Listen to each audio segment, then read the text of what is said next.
नमस्कार दोस्तों, मैं डॉक्टर नीरज। आप सभी लोगों का इस चैनल पर स्वागत है।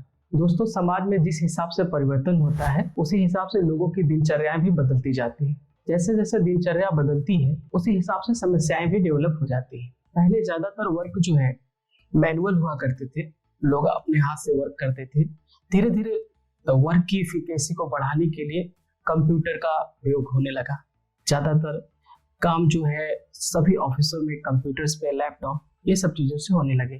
तो धीरे धीरे इसमें ज्यादा किसी एक ऑर्गन का प्रयोग होना, ज्यादा जैसे गर्दन का प्रयोग होना स्टिफनेस का कारण बना, जिससे कुछ समस्याएं डेवलप होने लगी, जिसको हम सर्वाइकल स्पॉन्डिलाइटिस कहते हैं। आज के समय में बहुत क्रॉनिक समस्या है जो बहुत तेजी से ड्यू टू लाइफ स्टाइल की वजह से डेवलप हो रही। तो दोस्तों, आज हम लोग सर्वाइकल स्पॉन्डिलाइटिस पे चर्चा करेंगे। सर्वाइकल स्पॉन्डिलाइटिस क्या होता है, क्या आपको सर्वाइकल स्पॉन्डिलाइटिस है, इसके साइन सिम्टम्स के आधार पे आप इसको समझ सकते हैं। सर्वाइकल स्पॉन्डिलाइटिस, सर्वाइकल हमारे शरीर में एक बोन होती है जो कि गर्दन में यहाँ पर पाई जाती है। जो हमारी सर्वाइकल बोन होती है C1 to C7 तक होती है। हमारा जो वर्टिब्रल कॉलम है यहाँ, जिसको हम रीढ़ की हड्डी बोलते हैं, ये पूरा 33 हड्डियों से मिलकर बना होता है। जो सबसे ऊपर की हड्डियां होती हैं, जो गर्दन की हड्डियां कहलाती हैं, ये C1 to C7 तक कहलाती है, जिसी को हम सर्वाइकल स्पाइन कहते हैं। सर्वाइकल स्पॉन्डिलाइटिस उस समस्या को बोलते हैं जब आपके सर्वाइकल बोन में पेन होने लगे। इसके जो भी साइन सिम्टम्स है उसको अच्छे से क्लियर करें, समझें। सर्वाइकल बोन्स में यहाँ पर जब बहुत ज्यादा दर्द रहने लगे, बहुत ज्यादा स्टिफनेस होने लगे, और दर्द का नेचर इस प्रकार से हो कि गर्दन से होते हुए यहाँ शोल्डर पे भी आ जाए, और कभी कभी तो ये फोर आर्म पूरे हाथों को प्रभावित करता है। और ये दोनों तरफ हो सकता है, ऐसा नहीं कि केवल एक ही तरफ हो। जैसे ये दर्द यहाँ से स्टार्ट हुआ, होते होते ये पूरा शोल्डर को पकड़ लिया, और ये बोथ साइड, दोनों डायरेक्शन में जा सकता है। और सर्वाइकल स्पॉन्डिलाइटिस की सबसे बड़ी समस्या है कि सर्वाइकल स्पॉन्डिलाइटिस प्रोसीड होते होते वर्टाइगो तक पहुंच जाता है। यदि कोई व्यक्ति इसका ट्रीटमेंट नहीं कर रहा है, इसका इलाज नहीं कर रहा है, इसकी प्रॉपर एक्सरसाइज नहीं कर रहा है, तो धीरे धीरे सर्वाइकल स्पॉन्डिलाइटिस चक्कर में परिवर्तित हो जाता है। व्यक्ति कोई भी कार्य कर नहीं सकता है। तो दोस्तों, इसको अच्छे से समझें क्या कारण होता है। यदि आपको ये सब समस्याएं हैं तो इससे बहुत परेशान होने की आवश्यकता नहीं है। ये सामान्यतः दवाइयों with help of medicine, with help of exercise आसानी से ठीक हो जाता है। तो आइए समझते हैं कि सर्वाइकल स्पॉन्डिलाइटिस होती क्या है। सर्वाइकल स्पॉन्डिलाइटिस, जो भी हमने आपको कंप्लेंट बताई कि गर्दन में दर्द होना, गर्दन से दर्द जो है शोल्डर में जाना, वहां से हाथों तक पहुंच जाना, और बाद में धीरे धीरे ये वर्टाइगो में प्रोसीड हो जाना, ये सब यदि समस्याएं होती हैं तो इन समस्याओं को लेकर व्यक्ति डॉक्टर के पास आता है। तो इसमें एक जो और मेन समस्या ये है कि इसके दर्द का नेचर इतना ज्यादा रहता है कि व्यक्ति को हमेशा एक भारीपन महसूस होता है। व्यक्ति को हमेशा यहाँ पर ऐसा लगेगा कि जैसे कुछ वेट रखा हुआ ऊपर गर्दन पर, और साथ ही साथ हाथों में इस प्रकार के टिंगलिंग सेंसेशन आने लगते हैं, झंझनाहट भी होने लगती है लोगों को। तो ये सब समस्या यदि आती है तो डॉक्टर्स ऐसे केस में आपको एक्सरे के लिए एडवाइस करते हैं। एक्सरे कराते हैं। एक्सरे कराने के बाद यदि हमें ऑस्टियोफाइटिक चेंजेस मिलता है एक्सरे के माध्यम से, एक्सरे सर्वाइकल स्पाइन का एपी लेटरल व्यू हम करते हैं। ऐसे केस में यदि हमें ऑस्टियोफाइटिक चेंजेस मिलते हैं तो हम ये कह सकते हैं कि आपको ऑस्टियोआर्थराइटिस चेंजेस, दैट मीन्स कि आपको सर्वाइकल स्पॉन्डिलाइटिस है। यदि एक्सरे के माध्यम से कंप्लीट नहीं हो रहा है तो ऐसे केस में हम एमआरआई कराते हैं। एमआरआई में कुछ स्ट्रक्चर्स मिलते हैं, जिसमें एक तो नैरोइंग मिलती है वर्टिब्रल कॉलम में, खासकर सर्वाइकल स्पाइन में। ऑस्टियोफाइटिक चेंजेस मिलते हैं, दैट मीन्स कि ऑस्टियोफाइट्स में डेवलपमेंट हो जाता है सर्वाइकल स्पाइन में। इसके अलावा डिस्क हर्निएशन भी मिलता है, और स्टिफनेस होती है बोन्स में बहुत ज़्यादा। तो कभी कभी ऐसा भी होता है कि इसमें पेशेंट ये कहता है कि सर छूने पे बहुत हार्डनेस रहती है, दैट मीन्स कि डिस्क बल्जिंग भी प्रोसीड होती है सर्वाइकल में। तो दोस्तों, ये सब यदि समस्या आ रही है तो उसके लिए बहुत परेशान होने की आवश्यकता नहीं है। जो भी आपको इसके रूट कॉजेटिव फैक्टर्स के बारे में बताया जा रहा है, इसको हम कैसे दूर कर सकते हैं, ये सबको ध्यान से समझें। दोस्तों, यदि आपको ये सब समस्याएं आ रही हैं तो अब समझिए कि हम इससे कैसे बच सकते हैं। तो सर्वाइकल स्पॉन्डिलाइटिस एक प्रकार का पोस्चरल ट्रबल है।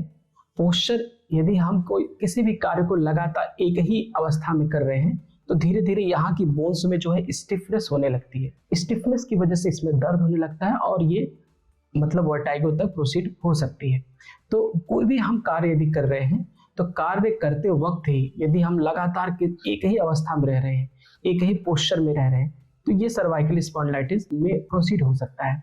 तो ऐसे केस में कुछ भी कार्य करें, हम कुछ भी कार्य करते वक्त इस बात का ध्यान दें कि हम एक ही अवस्था में लगातार फोकस किए जा रहे हैं, तो उसमें समस्या आती है। तो ऐसे केस में हम बीच बीच में अपने गर्दन में मूवमेंट कर ले, ऐसे ऐसे।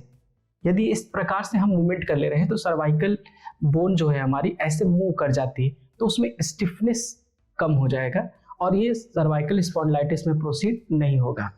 साथ ही साथ दोस्तों, जैसे मान लीजिए हम अपने पोस्चर में सुधार करें। कुछ लोग क्या होता है, ऐसे टेढ़ा होते ही अपने कार्य को करते जा रहे हैं, क्या होगा, गर्दन में स्टिफनेस होती चली जाएगी, नैरोइंग भी हो सकती है। ऐसे केस में पेन प्रोसीड हो जाएगा। तो हम अपने पोस्चर को पहले सुधारें। बैठने के पोस्चर, यदि कोई व्यक्ति बहुत गलत तरीके से बैठता है तो उसको लंबर स्पॉन्डिलाइटिस हो सकता है।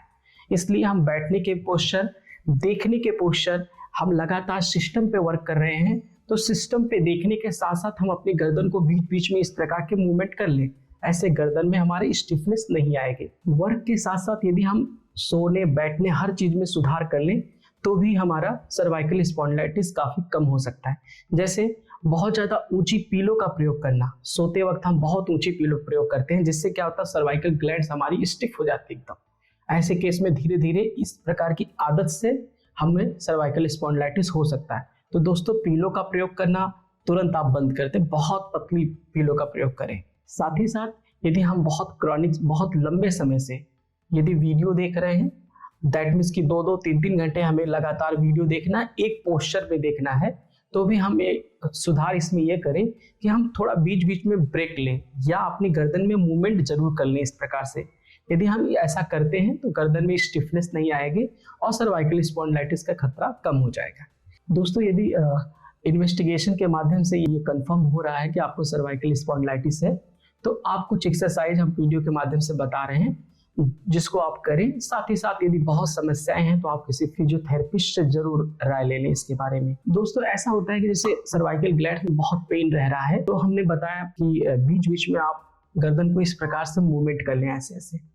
यदि आप ऐसे कर ले रहे हैं तो आपका पेन कम होता चला जाएगा।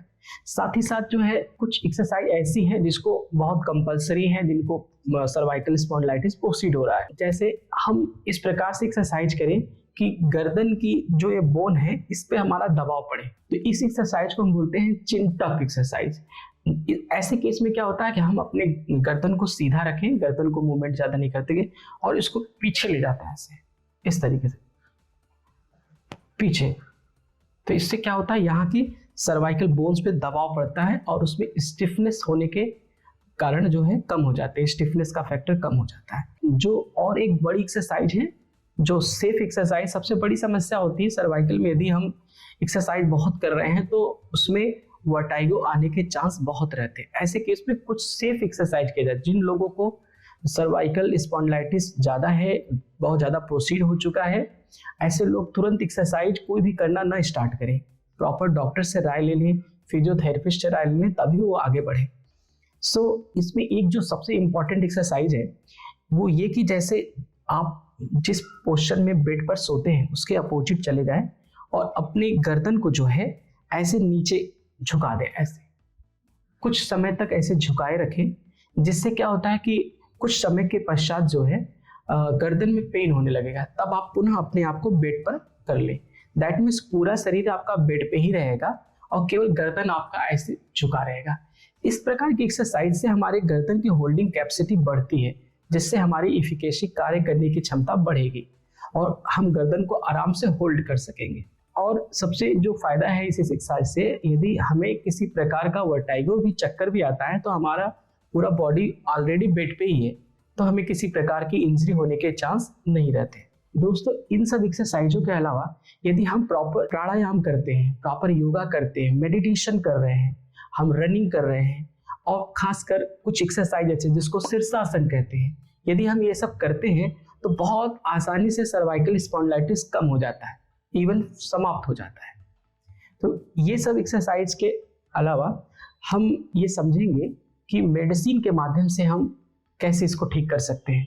दोस्तों, ये बात बहुत अच्छे से समझें कि केवल एक्सरसाइज के माध्यम से ही जरूरी नहीं है कि हम सर्वाइकल स्पॉन्डिलाइटिस को क्योर कर लें। एक्सरसाइज हेल्पफुल है, क्योरेबल है ऐसे केस में जिनको सर्वाइकल स्पॉन्डिलाइटिस बिगिनिंग केस में है। यदि किसी को सर्वाइकल स्पॉन्डिलाइटिस बहुत प्रोसीड होता है, प्रॉपर उसको वर्टाइगो हो रहा है, तो ऐसे केस में हम ओनली एक्सरसाइज इसको पूर्ण रूप से कंप्लीट क्योर नहीं कर सकते। इसके लिए हम मेडिसिन भी लेंगे और with the help of medicine and with the help of exercise हम इसको परमानेंटली क्योर कर सकते हैं। तो दोस्तों आइए चलते हैं कि हम मेडिसिन सेक्टर में कि हम कौन कौन सी मेडिसिन किस हिसाब से प्रयोग करेंगे। दोस्तों होम्योपैथी में जो मेडिसिन प्रयोग की जाती है, ऐसा नहीं है कि कोई एक दवा पार्टिकुलर उसके लिए स्पेशलिस्ट होती है। व्यक्ति के कंप्लेंट्स के आधार पर, साइन सिम्टम्स के आधार पर हम उसकी मेडिसिन देते हैं। जो भी दवाइयाँ आपको बताई जा रही हैं उसका आप प्रयोग कर सकते हैं। साथ ही साथ स्पेशलिस्ट डॉक्टरों से, जो होम्योपैथ के डॉक्टर्स हैं, उनसे राय भी ले सकते हैं। यदि किसी को पेन सर्वाइकल स्पॉन्डिलाइटिस में इतना ज़्यादा है कि पेन जो है गर्दन से होते हुए पूरे सर में आ जाए ऊपर और एकदम भारीपन महसूस होने लगे, इस प्रकार का जैसे गर्दन में कुछ रखा हुआ, इस प्रकार का पेन यदि सर्वाइकल स्पॉन्डिलाइटिस में होता है तो ऐसे केस में हम पेरिस क्वाड्रिफोलिया मेडिसिन प्रयोग करते हैं 200 पावर में। ये डोज जो है व्यक्ति की सीवियरिटी के आधार पर होती है। यदि किसी को भारीपन बहुत ज़्यादा है तो वो व्यक्ति कम से कम 3 से 4 बार प्रयोग करे, 6 बूंद। यदि किसी को बहुत कम है तो 1 से 2 बार प्रयोग कर सकते हैं। इसके अलावा यदि पेन जो है गर्दन में पूरे केवल गर्दन में ही रहता, आगे प्रोसीड नहीं होता, और यदि प्रोसीड होगा तो केवल ओनली राइट साइड प्रोसीड होता है। यदि किसी को दर्द प्रोसीड भी हो रहा है, किसी को दर्द बढ़ रहा है, तो गर्दन से होते हुए केवल दाहिने हाथों तक आ जाता है। ऐसे केस में हम स्टिक्टा पी 200 पावर में प्रयोग करेंगे, स्टिक्टा पल्मोनरेस। अब यदि किसी को दर्द जो है गर्दन से होते हुए, सर्वाइकल स्पाइन से होते हुए, ये पेन शोल्डर होते हुए लेफ्ट साइड में आता है, तो ऐसे केसेस में हम लेकेनेंथस प्रयोग करते हैं। लेकेनेंथस का मदर टिंचर भी आप प्रयोग कर सकते हैं, इसका 200 पोटेंसी भी प्रयोग कर सकते हैं। अकॉर्डिंग टू सीवियरिटी आप इसका डोज बढ़ा सकते हैं। यदि किसी को पेन लेफ्ट साइड में ज्यादा हो रहा है, यहाँ से होते हुए इधर चला आ रहा है, हाथों तक आ जा रहा है, तो ऐसे केस में हम लेकेनेंथस 200 पोटेंसी प्रयोग करेंगे। साथ ही साथ दोस्तों यदि पेन का नेचर बहुत तेज है, सीवियरिटी बहुत ज्यादा है, तो ऐसे केस में हम काली कार्ब 200 पोटेंसी प्रयोग करेंगे। दिन भर में कम से कम 3 से 4 बार प्रयोग करिए, जिससे हम पेन को मैनेज कर सकें। तो दोस्तों आपने देखा और समझा कि कौन कौन सी एक्सरसाइज हम करें और कैसे सर्वाइकल स्पॉन्डिलाइटिस से बच सकते हैं, और मेडिसिन सेक्टर्स के बारे में भी आपने समझा कि कौन कौन सी मेडिसिन हम किस प्रकार प्रयोग करेंगे। दोस्तों जो भी समस्याएं यदि आपको आ रही हैं तो आप कमेंट सेक्शन में अपनी बातों को जरूर रखें, और कमेंट सेक्शन में आवश्यकता के आधार पर रिप्लाई किया जाएगा। और यदि आप चैनल पर नए हैं तो आप चैनल को जरूर सब्सक्राइब कर लें, साथ ही साथ बेल आइकन जरूर दबाएं, जिससे आपको कोई भी वीडियो जो भी हमारे चैनल से प्रोसीड हो रही है वो आपको तुरंत उसका नोटिफिकेशन मिल सके। Thank you so much.